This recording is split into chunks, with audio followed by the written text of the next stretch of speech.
ማሻአላህ ዳጊ ወንድማችን ሆኗል። ባድና እስልምናን ተቀብሏል። እስከ ዛሬ ሲከራከር ሲጠይቅ እንደነበር ታውቃላችሁ። እዚህ ቤት ዳጊ ወንድማችን ከዚህ በኋላ ሙስሊም ወንድማችን ሆኗል። ማታ ሸሃዳ ይዟል።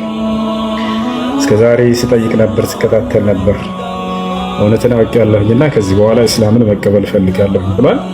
ዳጊ ተአምር ሆኖባቸዋል። ኮሜንት ላይ አላማ እና እስልምናን ተቀብሏል።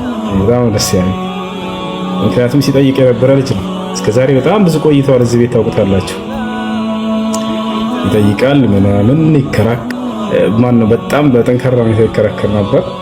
መጨረሻውን ግን እውነትን ተረዳ እና ሰዎች ሲጠይቁ የሆነ በቃ እንትን ሲሉ ምናምን መታገስ አለባችሁ።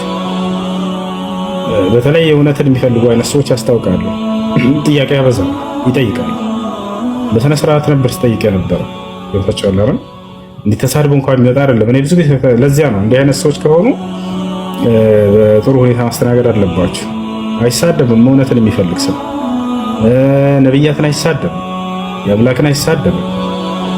እውነትን ያኔ ከመጣለት ያንን የሚቀበል ይሆናል። እና ለአላህ ምስጋና ይገባው። ዳጊ ወንድማችን ማታ ሸሃዳ ይዟል። ተክቢር በሉ። ነቢያችን ሰለላሁ ዐለይሂ ወሰለም ሰው ሲሰልም ጊዜ አላህ ተክቢር እያሉ በተክቢራ ሞቅ ያደርጉት ነበር።